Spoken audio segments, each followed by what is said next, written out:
Hello and welcome back. So today at camp again, just for a few hours. It's 1 o'clock-ish, so I'm gonna have some lunch now. Normal setup, spam, something else. So and then yeah, got a few activities planned for today, a few little videos. I have got the Junie dog with me. As you can see, she's got dirty paws everywhere. I normally just let her run free, but because of where we are, motorway is just behind us, which is gated off anyway, and how sparse it is, and I don't want people to really see me. I have tied her up today, which she isn't very happy about, but she's got plenty of rope. It's just some thick 550 paracord.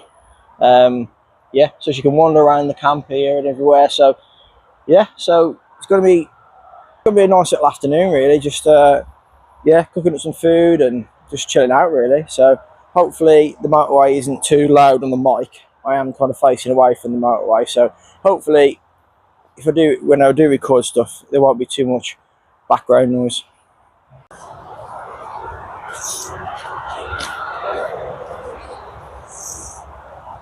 Okay, so today got me IKEA bag again, and I'm going for, might seem a bit nuts, I've got some spaghetti carbonara with some spam, okay, or cheap spam. So I'm going to get the frying pan going, chop up the spam. I'm probably going to use half and keep the other half in the bag. I've got a bag in my pocket which I can wrap it up. It's not exactly cold today, but it'll stay cool enough for like when it turns until I get back.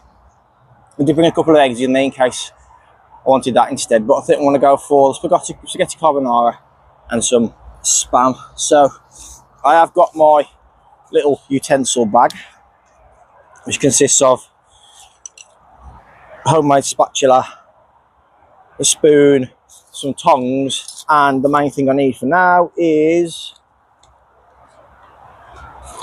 my cooking knife. So I have a specific knife which is a Switzer knife, which is basically it's similar to a Swiss Army knife, but it's the one I just use for cooking. So cutting meat, anything, this is the one I use. I've got me homemade chopping board with I made for a little piece of oak, some snackies. So I'm gonna get the trangier going, chop up my spam with a bit of oil, which is in my brew kit. I've got a bit of oil, and then I'm gonna chop the spam up, as I say, on my little chopping board.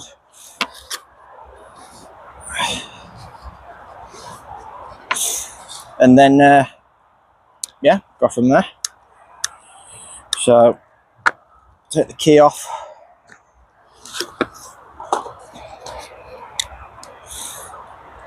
and then this is just the cheaper stuff from, I think, like B&M or Home Bargains or something like that.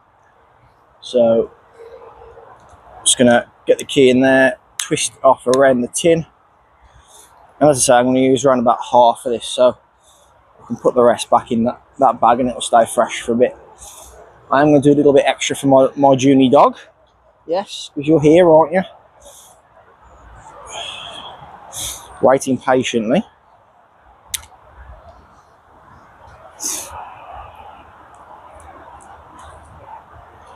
So just pull it away. For those of us who like it, spam is the one. For those of you who don't like it, it probably looks like something that's a dog should eat out of a can. So, but it is what it is, isn't it? Once it's cooked up, it's perfectly fine. So I'm going to use around about half, and I'm going to push the other half back inside the can.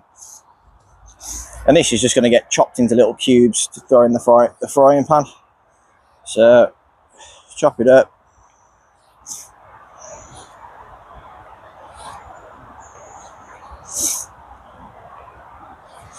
And this little chopping board works perfectly fine for stuff like this. Just little things that you need to chop up. Excuse the sniffly nose again. I've still got a cold and a cough and everything else. So, so I dropped some so Junior dog can have that bit.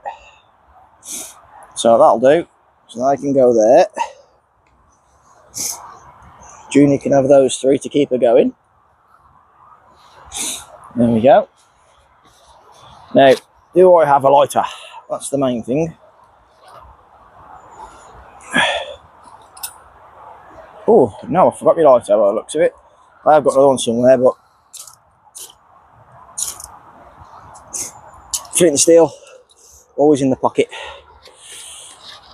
Oh, ferrocerium rod. So let that start to bloom. Chuck a bit of oil in my pan. So what I want to do to keep the washing up down is, because this is quite a deep frying pan, I'm just going to cook off the spam and then just add the carbonara to the frying pan. And then I'll just eat it straight at the frying pan as well, so keep it all nice and simple today. So get this chopped up into little squares, and then once I get going cooking wise, I'll bring you back. Okay, so the frying pan is warming up nicely. Junie may knock the camera over, so we'll see in a minute. So the frying pan is warming up nicely, and we're gonna get the spam in.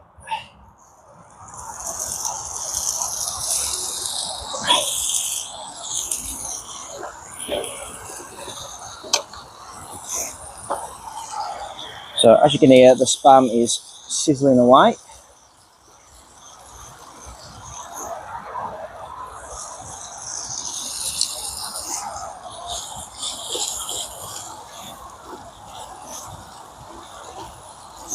This setup I've got now, like the Trangia cooker, the stainless steel kind of pot standing windshield, the smaller little windshield that I've got as well, I think, and obviously the stainless steel pot, the fire maple one, is probably the best setup I've had, really. Obviously, if I wanted to cook rapidly, I could switch out the Trangia for a gas cooker. Just a little, I've got a little one that would fit inside this, inside the cup, my titanium cup. So I do really like all this at the minute, all this setup I've got, and it's working for me really well. So pepper, and I need to put some more in, but like a meat seasoning that I've got in here. I need to put some more of that in when I get back. And I think the salt and the pepper have all mixed together now, by the looks of it, but a bit of salt, which I need to put some more in as well. So that's a good little salt and pepper shaker. I think it was Wildo. I think I got it from Go Outdoors, I think. And yeah, it works pretty well. Seals, all the holes seal. Yeah, it's pretty good. So I'm just going to let this spam cook through.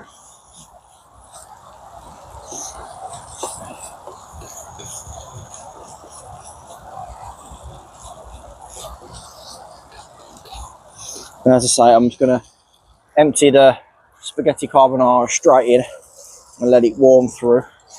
So I've got my long-handled spoon in here, and then I'll wash all these up when I get back. So just drop them all back inside, give them a quick wash up later. I've got some water just here, which is like a bucket mainly for like the fire in the summer, but it has got some rainwater in it, so I might, if I need to just quickly wash out my frying pan, I'll probably just give it a quick wash out with that, save my water, and obviously wash it back at home when I get back. Obviously I don't want to wash it with that minging water and use it again in a few days or a week's time and forget. So that spam's gone back in there. I have got a flapjack, which these are nice, the chocolate ones. You get different ones, and they are a bargain at 39p each from B&M. Other places sell them for £1. 39p, and you could I buy 3 or 4 at a time, keep a couple in the car if I'm hungry after a hike or whatever. And yeah, so they're nice and cheap, full of sugar and additives and God knows what, but for a quick snack, it is what it is, isn't it? So, and for me, when I'm out and about, I'm burning loads of calories anyway, so it doesn't really matter about eating too healthily for me anyway. So so I opted for a heavier kind of loadout today. I brought the one Tigris bag with me so I could bring my chair and some warm kit. So yeah, I could bring warm kit and stuff. So yeah, got a few other bits for me. I'm going to do some little shorts videos today. I'm going to try and get a little fire going, I think. So I want to use my, I've got it in my pocket here. So the Beaver bushcraft and leather, their mini flint and steel kit. I brought some dry grass that I collected in the summer. I want to try and get a little fire going over here with, so obviously everything's been quite wet. So I want to try and use this to get a little fire going today. Not to cook anything, just to kind of practice my skills and stuff, and collect some silver birch bark to help out with the fire, get that going. Try and find some dry sticks and bits and bobs, and I have moved the fire pit back just to give myself a little bit more room here, but the chair's just behind me, so if I spin you that way, I've got my chair there and I've got my homemade, well, the log chair. I want to keep that there now in case I bring out a smaller load, like a lighter load. I haven't got to keep moving it. So Junie there. So yeah, I'm going to cook this, get this spaghetti carbonara in a minute. So as I say, the advantage of this frying pan, which one, it was cheap from IKEA, and because it's deep, you can kind of use it as a bit of a cooking pot as well. It's not like a shallow frying pan, so I'll be able to throw this in and it'll warm it through perfectly fine in the frying pan. So some of the Heinz stuff ain't great, but this one is actually really nice. So I'll dump that straight in.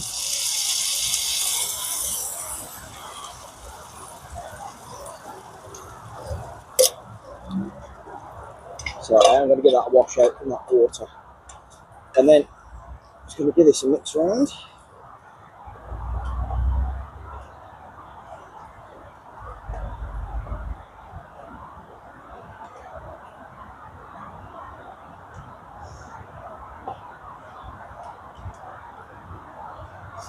And because this is like a non-stick frying pan, stuff don't really stick to it. So just to clean it, there's literally a tiny bit of water and a little scrubbing brush, or even your fingers, just to give it a bit of a wipe off, just so you can stick it back in the bag. I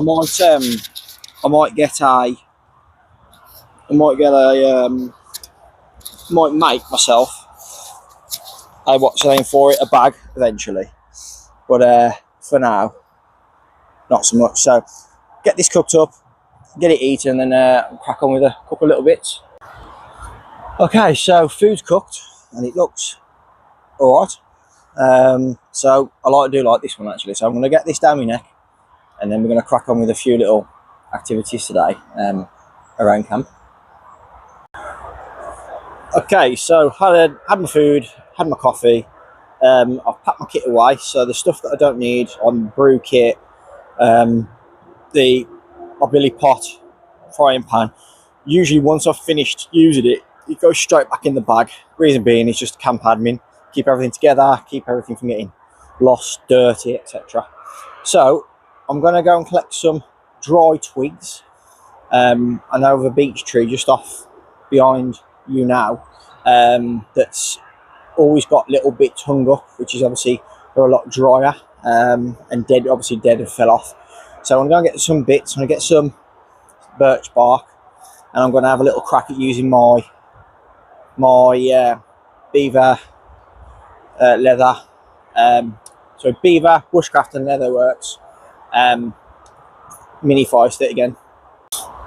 So this is the beech tree, and I know that there's always little bits hung up in the tree that are dead, and I know it's been raining the last kind of week, in the UK, but this stuff will still be dry enough to hopefully get this fire going.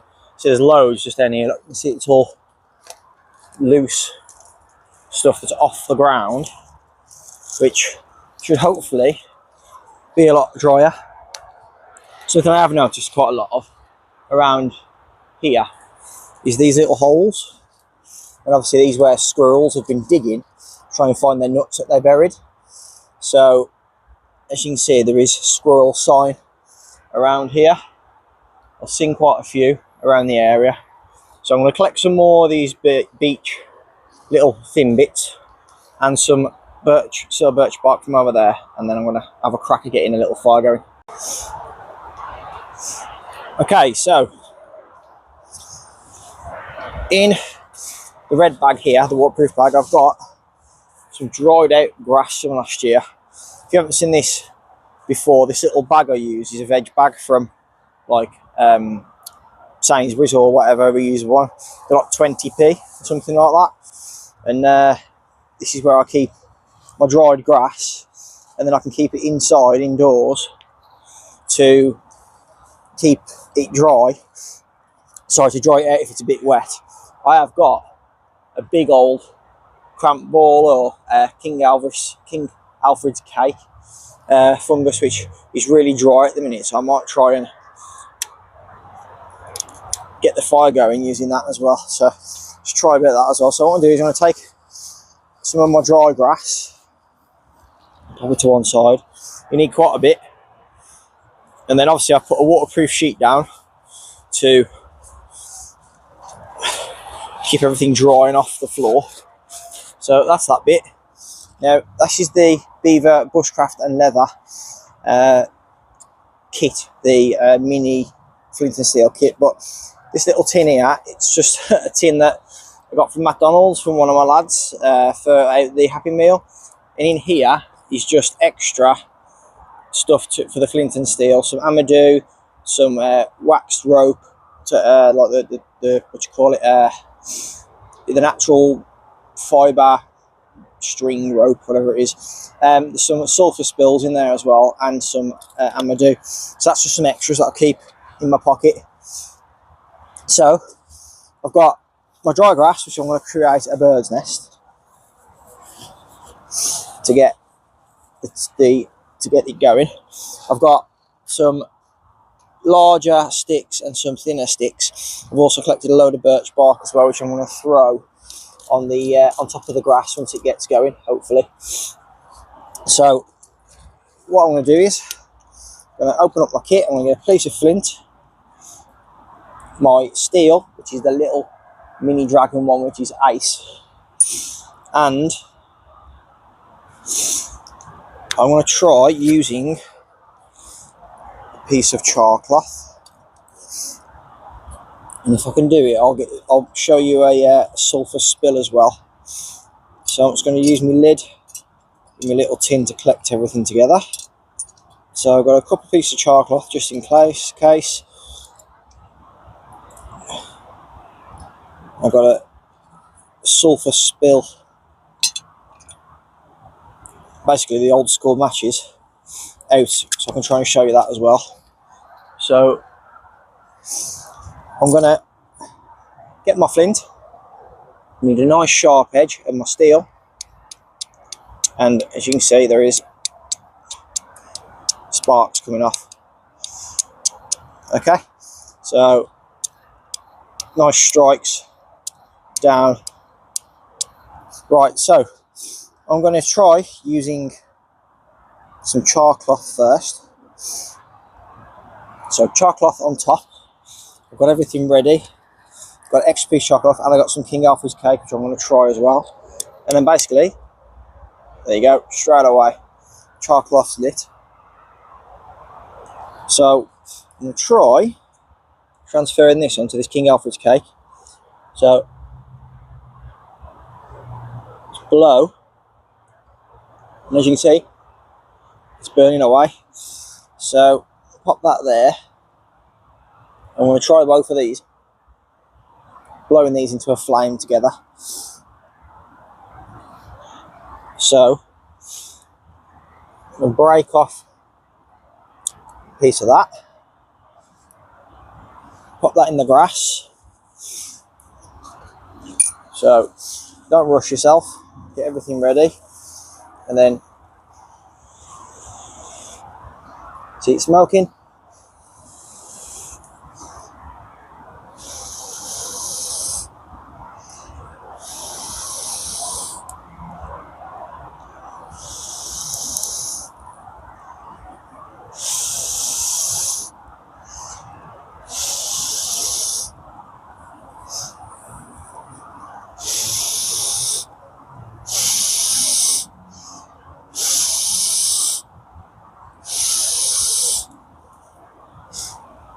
Let's check this out. Yeah, it's getting going now. So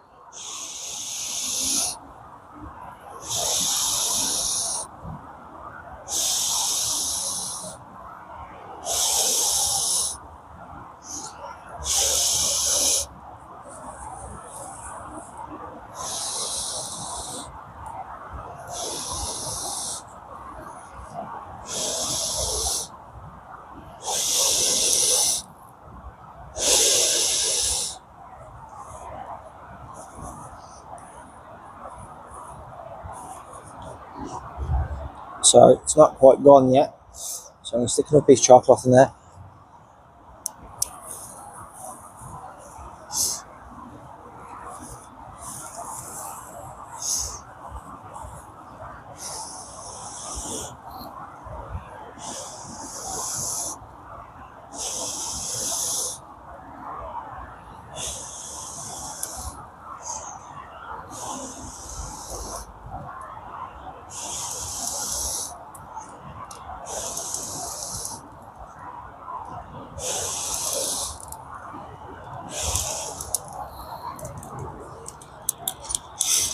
So there's the fire. Some silver birch on.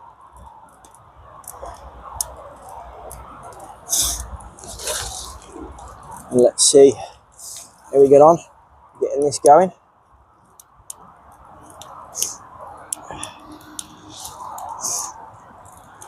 I'll pack this stuff away.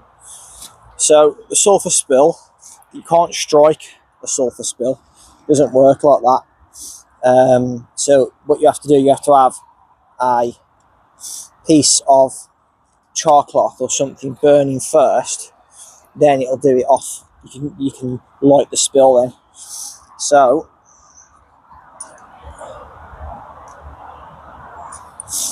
same again, I'm going to get this char cloth going. So on top of the flint, hold and then strike.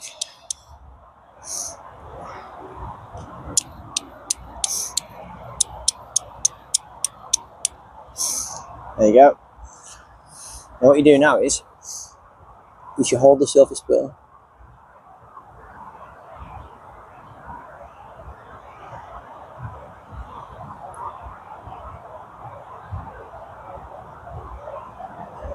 and it has, you can see, lit. So it's a match basically. It's an old school match, and they say they used to make matches. So I could use that to get a fire going as well. So yeah, it's a sulphur spill. So shelter wise, I haven't really done anything else in the shelter for a little while. So the back of it now has squished down quite a lot, as you can see. So if I do decide to stay over here, it's not going to be this side of Christmas, but I'll have to get some more of this leaf litter and obviously some of the dead bracken over there, and put some more on, because if it does rain, I think I will get wet in the underneath there. So, but yeah, it's all starting to die down over here now. So trees got no leaves on them, and then this bracken, field of bracken here, has very much died down now. So yeah, I'm gonna have a little explore over there.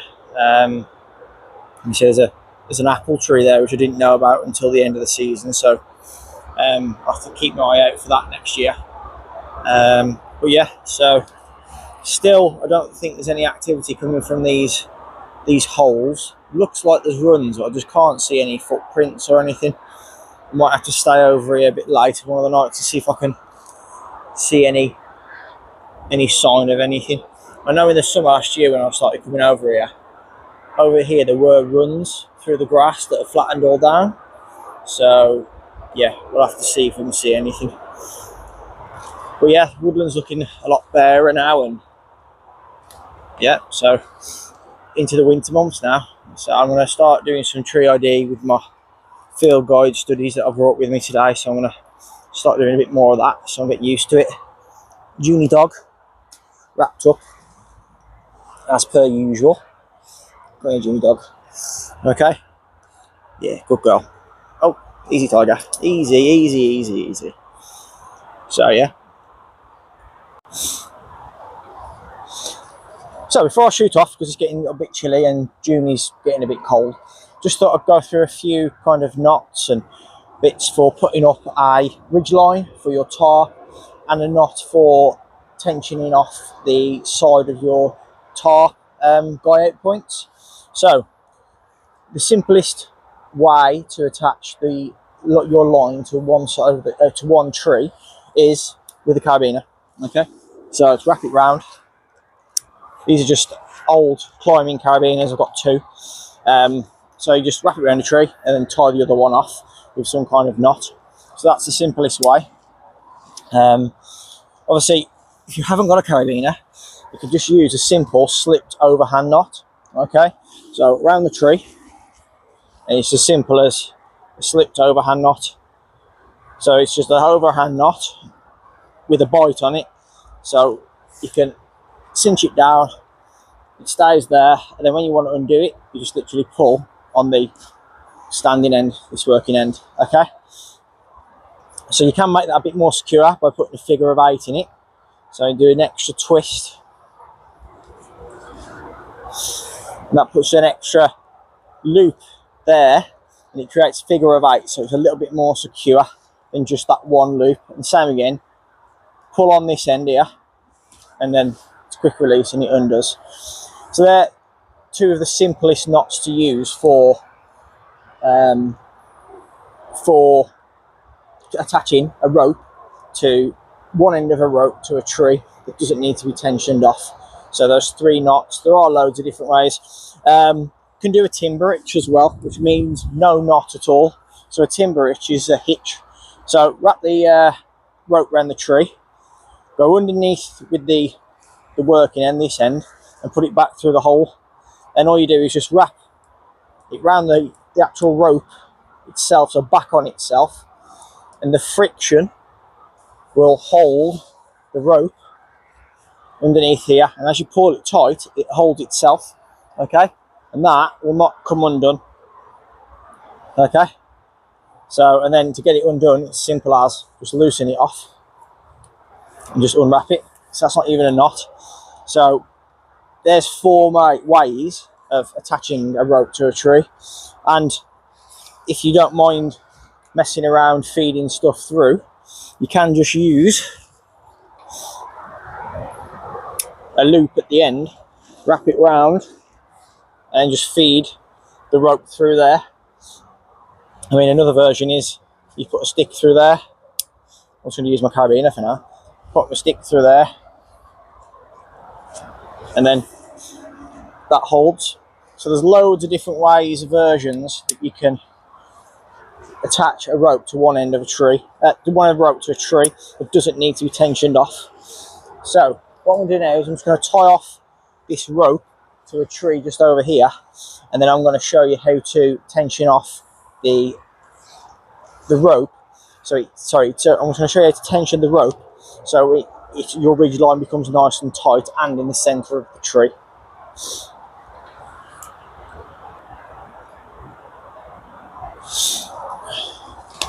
Okay, so this is called the taut tar hitch. Okay, so wrap it around the tree, the end. You're going to pull it nice and tight. Okay, so try and get it as tight as you physically can yourself. Obviously, it's off to the one side of the tree, so you could do with it being in the middle. So paracord does have some stretch to it, a little bit. So make sure you give it a good pull. Then take your rope and go over the top of the bit to the other side of the tree. Now pull this bit, the standing end, the working end, sorry, into the centre of the tree. Wrap it round the tree again. So that's now tension and ratchet that off. And then all you do is come round and do a slipped overhand knot, the same as before. Okay? And then if you want it more secure, because obviously it's going to be tensioned slightly, is you can just pull some more rope through, and just do another overhand knot just to secure it off. And that then, this rope is good enough to throw over your tarp then and attach it to the line using a prusik knot or whatever you want to do. Okay, so that's the easiest way I've found of tensioning off the rope on the tree. There is other ways you can do it. So you could do a trucker's hitch, which is simply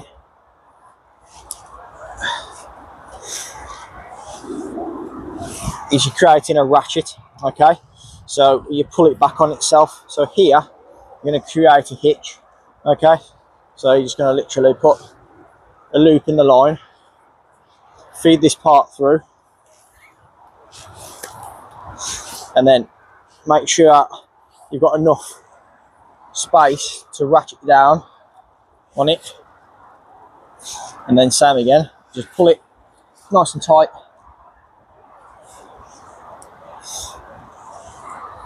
and tie it off. So that's a simple kind of ratchet it down. Okay, so it's similar to trucker's hitch, slightly different to an actual trucker's hitch. If you know the distance between your trees, you could put a permanent knot in this and just use another carabiner.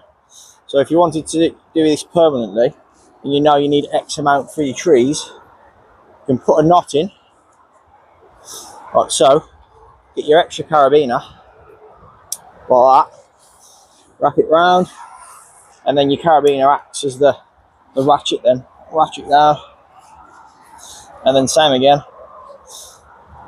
just put a knot in, so hitch, yeah, and then you can tie it off again, as I say, wrap it round, secure it off. Okay, so that's another version you can do. It's entirely up to you what you want to do, entirely with your knots. I'm not going to say do this and do that. There's many versions, different this, set out, whatever. So it's entirely up to you what you want to do. So the last knot I'm going to show you is, for example, if you've got your tarp up and you've got your line set out on either side, on the ends of the tarp, your guide lines, you want to be able to not just stick a peg in the floor, tie it round, whatever. If you want to be able to tension it on and off, or the wind flaps and you want to tension it again, you can use a taut tarp hitch, okay? Or like it works similar to a guide line, little plastic thing on a guide line. So I'm just going to shorten off the rope. So I don't need this much. I'm going to just go down there and shorten it off, just so I've got the end bit.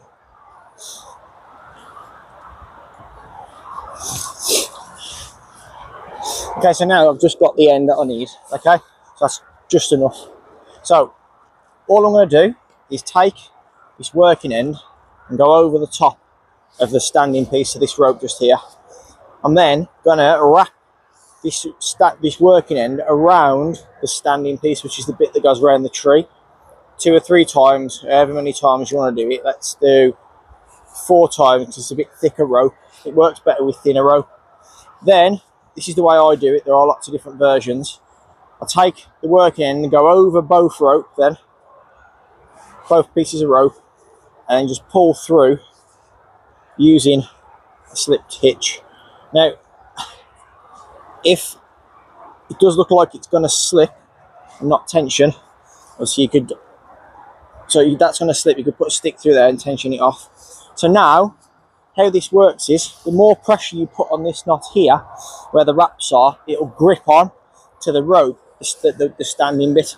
So you pull, as you can see, it stays in place. You might need a couple of times of moving to get the friction up in the knot, and it doesn't work well on big rope like this. But that's the knot that I use when I'm running my guidelines down to the floor around a tree or a stick or a tent peg. It works better on a lot thinner, like 550 paracord, like 3mm or 2mm. Okay, and that was, as you can see, is pretty tensioned off now. And then to release it, you just push back and it releases it back. So they're kind of the 3 knots I use to, the main 3 I use, sorry, are that one. And then on the guy, the ridge line is either just an overhand knot or a carabiner around, and then that taut kind of hitch where you wrap it round like so. Okay, ridge line hitch or whatever you want to call it. I'm not quite sure the 100% of the names, and there's probably 10 different names out there, but they're the 3 knots that I use when putting up a ridge line or doing anything really with rope. So the weather is getting a little bit cooler, and Junie dog is a little bit cold because she can't keep running around because I don't want her to get hurt in these trees. So I think I'm going to pack up, call it a day, and walk back to the car, I think, because I don't want her getting cold because she's sitting here shivering. So I'm going to pack up and get gone. Thanks for watching, and please like and subscribe, and I'll see you again soon.